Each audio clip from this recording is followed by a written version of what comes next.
Bonjour, messieurs et dames, bienvenue dans notre rubrique Clin d'œil à l'invité. Aujourd'hui, nous recevons un jeune qui va nous parler de sa profession. Monsieur, présentez-vous aux téléspectateurs, s'il vous plaît. Bonjour à tous, je suis Carl Jordan Moni, licencié en ressources humaines et téléconseiller. Merci. Monsieur Kalou, soyez la bienvenue à Pocor. Merci. Aujourd'hui, comme je l'ai dit au départ, vous allez nous parler de votre profession. Oui. D'accord. Monsieur Kalou, dites-nous ce que vous faites dans la vie. Je suis actuellement téléconseiller dans une entreprise de la place depuis moins d'1 an. Donc voilà ce que je fais dans la vie. D'accord. Et quand vous dites télé, comment vous avez appelé ça tout à l'heure? Téléconseiller. Téléconseiller. Oui. Qu'est-ce qu'on fait vraiment dans téléconseiller? Parce que quand on dit téléconseiller, Oui. c'est un peu global. C'est vrai qu'au Cameroun, ce n'est pas très connu parce qu'il n'y en a pas vraiment beaucoup de sociétés qui font dans ça. Téléconseiller, c'est gérer le back-office, c'est-à-dire en entreprise, il y a justement des demandes clients à gérer et ce n'est pas directement entre le client et l'entreprise. Il faudrait justement qu'il y ait des personnes qui recueillent des informations, qui traitent des demandes, des plaintes et tout, en vue de pouvoir apporter des solutions. Donc, le téléconseiller, c'est celui qui prend le téléphone et qui apporte des résolutions aux problèmes des clients. D'accord, monsieur Kalou. Donc, quand je vous entends parler, ça veut donc dire ce qu'on entend souvent parler de call center. Effectivement, c'est en anglais justement call center, centre d'appel. D'accord, d'accord. Merci beaucoup. Et la question qui va se poser, c'est que est-ce qu'au Cameroun, Oui. nous avons des agences de call center? Bien évidemment, s'il y a justement des opérateurs téléphoniques au Cameroun, c'est vrai qu'il y a des call centers. Donc il y en a même des entreprises anodines telles que celles qui font dans l'électricité, sans citer leur nom, celles qui font dans toute autre entreprise. Donc il y a des call centers au Cameroun. Ok. Comment avez-vous su que c'était votre vocation? Alors, vocation, je ne dirais pas, mais je dirais que les aptitudes pour pouvoir faire dans cela, j'ai senti que je les avais parce que j'aime dialoguer, j'aime communiquer, j'aime échanger. Donc, c'est déjà un atout et une prédisposition en fait pour faire ce métier. Voilà. Et ça n'a pas été difficile pour vous de vous retrouver sur ce chemin ou bien vous avez été mandaté, ou même pas mandaté, conseillé par quelqu'un parce que c'est pas très reconnu, si, à ce que je sache. D'accord. Ça n'a pas été difficile, particulièrement pour moi, parce que l'entreprise au Cameroun venait d'arriver et elle se confondait même carrément un collège, bien une université, parce qu'il y a beaucoup de jeunes qui y sont. Ce qui fait que, juste par curiosité, et voilà, j'ai appris à intégrer le milieu, vu qu'il n'est pas aussi très, comment dire, très exigeant. Juste avoir une bonne expression orale, avoir quand même un niveau intellectuel basique pour pouvoir y accéder. Voilà. Et comme je disais tantôt, c'est pas très reconnu par le Oui. grand public. Vous êtes dans cette boîte, ça fait combien de temps? Depuis combien de temps? Depuis moins d'1 an. Mais en réalité, j'y ai été pour mes premiers pas il y a déjà 5 ans.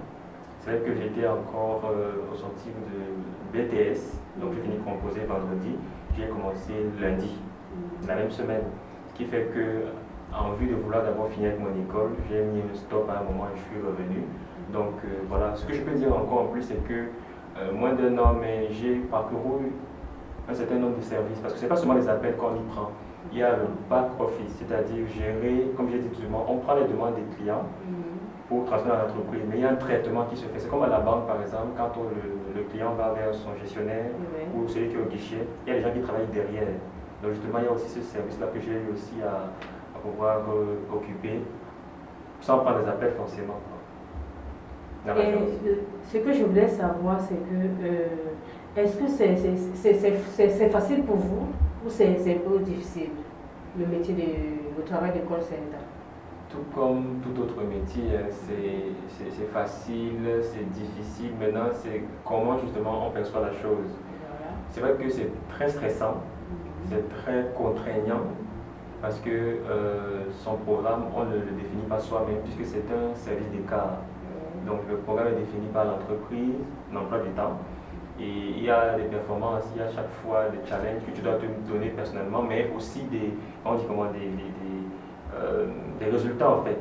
Tu es attendu pour des résultats à chaque fois, au jour le jour, continuellement. Donc c'est pas facile, mais c'est pas aussi difficile. Parce que, comme je l'ai dit là-bas, c'est juste avoir l'expression orale, et avoir un niveau intellectuel au moins pour pouvoir raisonner, pour pouvoir gérer la chose. Comment avez-vous fait pour savoir qu'un tel métier existait? Comme ce n'est pas tellement connu du grand public.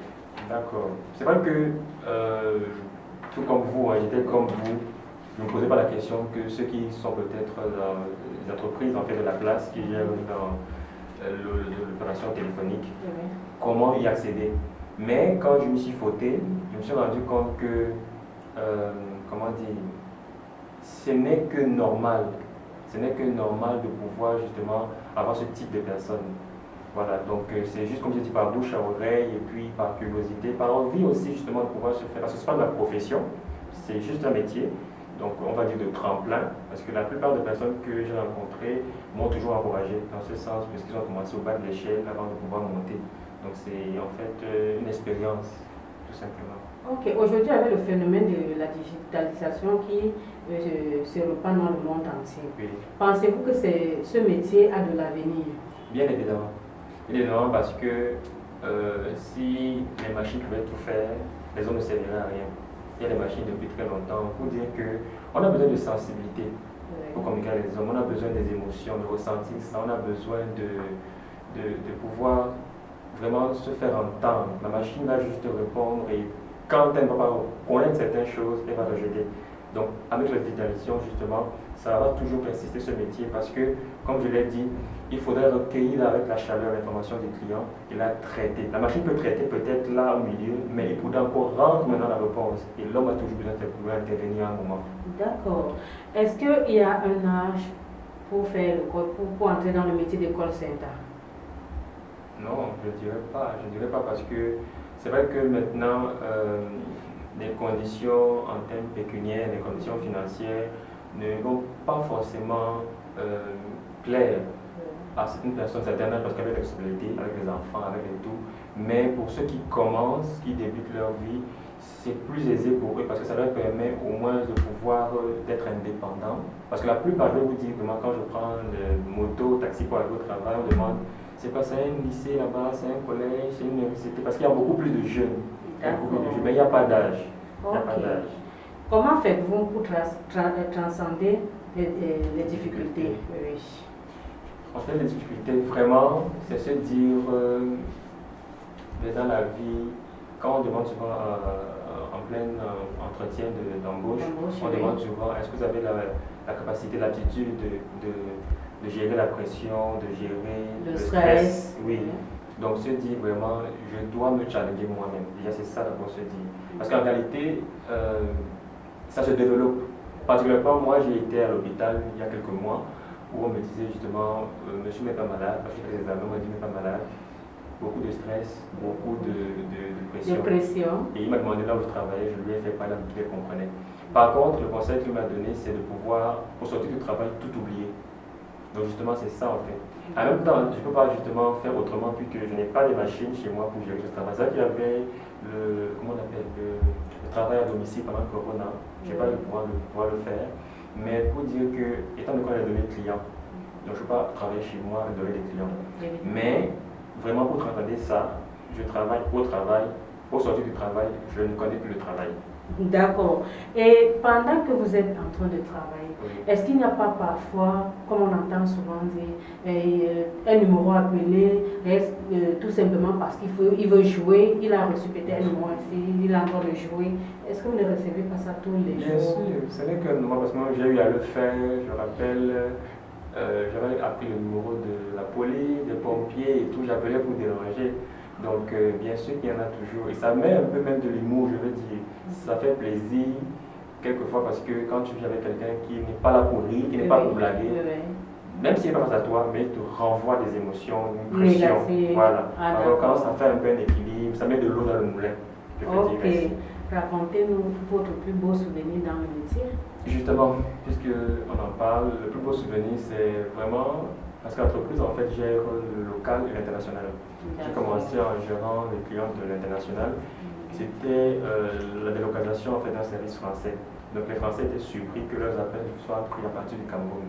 Ce qui fait que j'avais des clients qui étaient enragés, je dirais racistes, de pouvoir avoir quelqu'un noir au bout du fil. Et moi, je me riais dans mon cœur parce que je dis, c'est toi qui m'appelles en fait. Tu as un problème, laisse-moi gérer ton problème et on se sépare. Mais toujours à chaque fois à râler, comme il dit, à se fâcher et tout. Donc, moi, je riais, ça m'amusait en fait. D'accord. Je trouvais ça un peu banal, mais bon. Ok. Et la question dont je vais vous poser est la suivante. Vous avez dit, vous avez commencé à travailler avec l'international. Oui. Partant du Cameroun. Oui. C'est l'entreprise qui avait déjà le contact ou bien le partenariat avec l'international, ou c'est l'entreprise présente où vous travaillez au Cameroun qui vous demandait de chercher? Non, cette entreprise-là, parce qu'il pas besoin de publicité, une entreprise qui est bien fondée depuis l'international. Donc c'est juste parce que les conditions africaines ou même du Cameroun, le SMIC est très bas, ce qui fait qu'on recherche justement ça. Et ce n'est pas qu'au Cameroun, c'est répandu dans toute l'Afrique, parce que pratiquement cette entreprise-là. On peut dire qu'on gère le domaine depuis bien établi. C'est juste en fait en quête de pouvoir avoir un terrain moins cher pour aller au Cameroun. Ok. Conseillez-vous à Procom à faire dans le call center? Oui, bien évidemment, parce que je vois que Procom est très ambitieuse. Merci. Maintenant, ce qu'il y a lieu de pouvoir faire, c'est de pouvoir vraiment se dire que on se lance dans un secteur où il faudrait avoir déjà un carnet d'adresses. Il faudrait déjà bien établir les choses, parce que tu pourras avoir justement des entreprises où il n'y a pas vraiment d'inter-échange. Ce sera difficile, parce que justement c'est le fait que les clients appellent qui donc demandent de l'argent à l'entreprise. Il faudrait vraiment s'établir sur une lancée dans une entreprise qui ne peut pas le lâcher le jour au lendemain. Parce que c'est un investissement à faire. Il faut acheter du matériel, il faut mettre des choses à disposition, un contrat. Même à long terme, c'est même mieux. Par exemple, 6 mois, c'est rien. Parce que maintenant, la canne arrive, c'est prompt, c'est saisonnier. Et après ça. Donc, en fait, ça, il faut bien établir les choses pour pouvoir se lancer. Ok. Et la question, presque la dernière. D'accord. Que pouvez-vous conseiller aux jeunes qui sont à la recherche d'emploi? D'accord. Ce que je peux conseiller aux jeunes qui sont à la recherche d'emploi, particulièrement au Cameroun, notre président de la République, l'excellence pour lui avait dit la terre ne trompe pas, l'agriculture. C'est ce que je peux dire parce que en tant que salarié, vraiment c'est pour un jeune, c'est très limite qui a de l'ambition. Un jeune qui s'attend à un salaire et se limite à ce qu'il a avec comme salaire, il ne va pas aller loin. Donc ce que je peux conseiller aux jeunes, c'est de pouvoir chercher, déjà accepter premièrement d'abord de commencer au bas de l'échelle. Parce que j'ai fait la licence, on nous a dit en tant que cadre moyen ou cadre débutant, on a droit à 300 000. C'est qu'en réalité, si je restais dans l'entreprise au début, j'aurais eu ces 300 000 aujourd'hui. Mais comme je recommence à chaque fois, donc je ne suis pas à ce montant-là. Mais pour dire que